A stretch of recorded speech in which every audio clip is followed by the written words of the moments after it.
ആര്യ രാജേന്ദ്രന്റെ തോൽവി അത് എങ്ങനെ നോക്കിക്കാണുന്നു?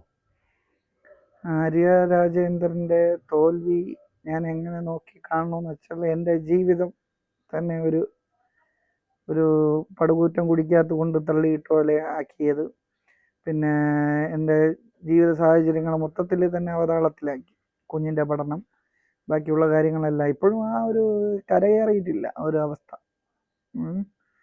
ഏർ അന്ന് പറഞ്ഞ് നിന്നെ കാണിച്ചു തരാം, നിനക്ക് ഞാൻ കാണിച്ചു തരാം, കോടതിയിൽ പോയി നീതി നേടുന്നതാണ്.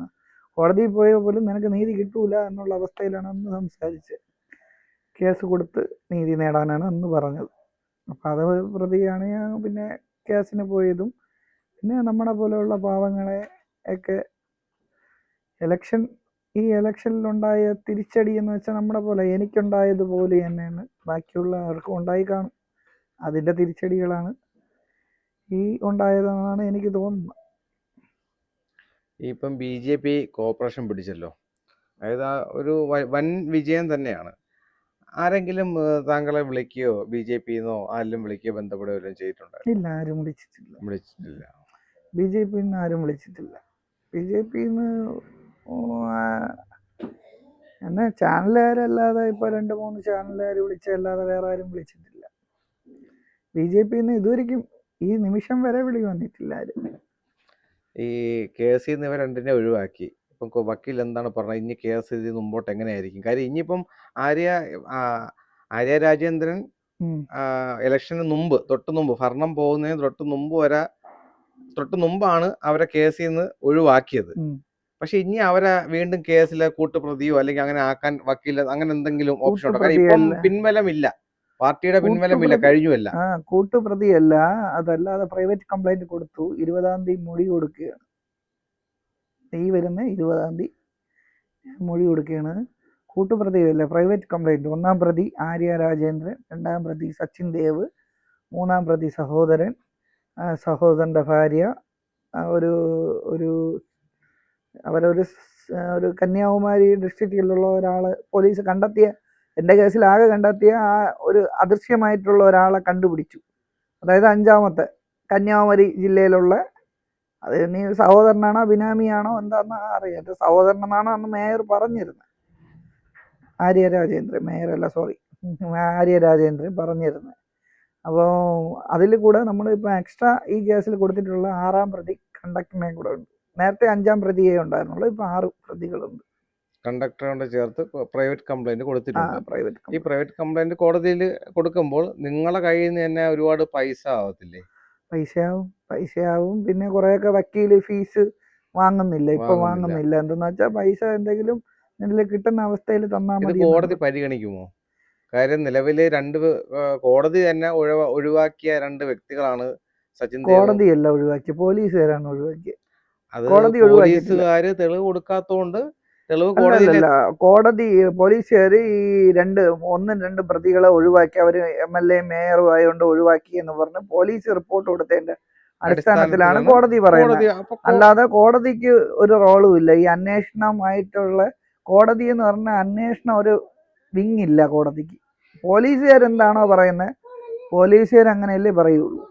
പോലീസുകാർ പൊതുവെ അങ്ങനെ പറയുള്ളൂ. എന്ന് വെച്ചാൽ അവരെ കീഴിലുള്ള ആൾക്കാരല്ലേ പോലീസുകാർ. അവരെ രാഷ്ട്രീയപരമായിട്ടും നല്ല രീതിയിൽ തെളിവില്ല എന്ന് പറഞ്ഞ അതാണ്. ഇപ്പം മെമ്മറി കാർഡ് തന്നെ അവര് ഊരി മാറ്റിയിട്ട് അറിയാമല്ലോ. അതെ അതെ അതെ. ഈ പ്രൈവറ്റ് കംപ്ലൈന്റ് കൊടുത്താലും ഇതിന്റെ അന്വേഷണം പോലീസിന്റെ പരിധിയിലല്ലേ വരുന്നത്? പോലീസിന്റെ പരിധിയിൽ കുറെയൊക്കെ ഇത് കോടതിയുടെ മേൽനോട്ടത്തിലായിരിക്കും. പ്രൈവറ്റ് കംപ്ലൈന്റ് ആയാലും പോലീസ് ഇപ്പം നമ്മൾ പ്രൈവറ്റ് കംപ്ലൈന്റ് ആയിട്ട് കൊടുത്താലും പോലീസ് തൃപ്തികരമായിട്ട് അന്വേഷിച്ചില്ലെങ്കിൽ നമുക്ക് അടുത്ത അപ്പീലിന് അതിന്റെ മുമ്പോട്ടുള്ള അവസ്ഥയിലും പോവാമല്ലോ. ഇതൊക്കെ കൊണ്ട് തന്നെ ജനങ്ങൾ ഇപ്പോഴത്തെ ഇലക്ഷനിൽ എങ്ങനെയാണ് ജനങ്ങളുടെ പവർ എന്താണെന്നുള്ള, ജനാധിപത്യം എന്ന് പറഞ്ഞ സംഭവം ഉണ്ടല്ലോ, അത് പവർ എന്താണെന്നുള്ള കാണിച്ചു കൊടുത്തതാണ്. പാവങ്ങൾക്ക് പാവങ്ങളുടെ വോട്ട് കൊണ്ട് പാവങ്ങളുടെ പാർട്ടിയായിട്ടുള്ള, പാവങ്ങളെ ദ്രോഹിക്കുന്ന പാർട്ടിയായിട്ട് മാറിക്കൊണ്ടിരിക്കുകയില്ലേ. എന്ന് വെച്ചാൽ എന്നെ ദ്രോഹിച്ചതിന്റെ ഫലം എന്ന് വെച്ചാൽ അത് ഞാനിപ്പോൾ അനുഭവിച്ചുകൊണ്ടിരിക്കുകയാണ്. അവർ സുഖമായിട്ട് ജോലി ചെയ്യുന്നുണ്ട്. അവരിപ്പോൾ മറ്റേ ഇവരെ ഒരു കോർപ്പറേഷൻ്റെ ആ ഒരു വർഷകാലം മൊത്തവും അവർ ഭരിക്കുകയും ഫിനിഷ് ചെയ്ത് തന്നെയാണ് ഇറങ്ങിയത്. അല്ലാതെ ഇവരെ മതിയാക്കി വിടാനോ അല്ലെങ്കിൽ ഇവർ തെറ്റ് ചെയ്തിട്ടുണ്ട് ഇപ്പം ഞാൻ വെളിയിൽ നിന്ന് നിൽക്കുമ്പോൾ കേസ് പറഞ്ഞിട്ട് അവർ ശരി അവരുടെ ഭാഗത്ത് ന്യായം ഉണ്ടെങ്കിൽ അവർ കയറട്ടായിരുന്നു. പക്ഷേ ഇതൊന്നും പാർട്ടി അവരെന്ത് തോന്നിയ ദിവസം കാണിച്ചാലും സപ്പോർട്ട് ചെയ്യുകയാണ് ചെയ്തത്. അപ്പോൾ അതിനനുസരിച്ചുള്ള പാവപ്പെട്ടവൻ്റെ ഒരു വിഷമം മനസ്സിലാവാത്ത ഒരു മേയറായതുകൊണ്ട് ജനങ്ങൾ കൊടുത്തതാണ് മറുപടി. പാർട്ടി സപ്പോർട്ട് ചെയ്തതിന്റെ എല്ലാം റിസൾട്ട് ഇപ്പം കിട്ടിയിട്ടുണ്ട്. അപ്പൊ ഇനിയും പാർട്ടി ഇവരെ സപ്പോർട്ട് ചെയ്യുമെന്ന് താങ്കൾ പ്രതീക്ഷിക്കുന്നുണ്ടോ? പറയാൻ പറ്റൂല, അങ്ങനെ സപ്പോർട്ട് ചെയ്യാൻ സാധ്യതയുണ്ട്. എന്താണെന്ന് വെച്ചാൽ ഇതിനെക്കാട്ടി അപ്പുറമുള്ള കേസുകളിൽ സപ്പോർട്ട് ചെയ്തിട്ടില്ലേ? എത്ര കേസുകളുണ്ട്, സപ്പോർട്ട് ചെയ്യും. അത് സ്വാഭാവികമല്ലേ. തിരുവനന്തപുരം നഗരസഭ LDFന്റെ കയ്യിൽ നിന്ന് പൂർണ്ണമായും പോയി. തോൽവി എന്ന് പറഞ്ഞാൽ ഇതുപോലത്തെ ഒരു തോൽവി ചരിത്രത്തിൽ കാണാത്ത രീതിയിലുള്ള തോൽവി. മെയിനായിട്ട് ഏറ്റവും ആര്യ രാജേന്ദ്രൻ ഭരിച്ചിരുന്ന സമയത്ത് ഏറ്റവും കോൺട്രവേഴ്സി അല്ലെങ്കിൽ ഏറ്റവും വലിയൊരു ഇഷ്യൂ ആയൊരു കേസാണ് ഡ്രൈവർ യദു, KSRTC ഡ്രൈവർ യദുവും അതുപോലെ തന്നെ മേയറുമായിട്ടുള്ള ഇഷ്യൂ.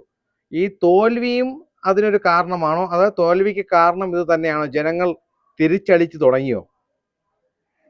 ജനങ്ങൾ തിരിച്ചടിച്ചു എന്ന് വെച്ചാൽ ഏതും ഒരു കാരണമെന്ന് പറയാൻ പറ്റൂല. അതിൽ ഒരു കാരണമായിരിക്കാം ഇത്. പക്ഷെ അതൊരു വലിയ കാരണമല്ലേ? അത് വലിയ കാരണം തന്നെയാണ്. എന്ന് വെച്ചാൽ പാവപ്പെട്ടവന്റെ മുമ്പിൽ പദവിയും ഇത് ഉള്ള ആൾക്കാർക്ക് എന്തും ചെയ്യാന്നുള്ള അവസ്ഥയാണ് അവർ ചെയ്തത്. എന്തായാലും അങ്ങനെയാണ്. പിന്നെ അതിന് ഞാൻ തിരിച്ചടി കൊടുത്തല്ല, എന്നെ പോലെ പാവപ്പെട്ട ഒത്തിരി ജനങ്ങൾക്ക് ഇതേപോലെ ഉണ്ടായിട്ടുള്ളതുകൊണ്ട് അവർ ആ രീതിയിൽ പ്രവർത്തിച്ചതാവാനാണ് സാധ്യത. അത് എന്നെ പോലെ പല ആൾക്കാർക്കും ഇതേപോലെ ഇൻസിഡന്റ് ഉണ്ടാവുമല്ലോ.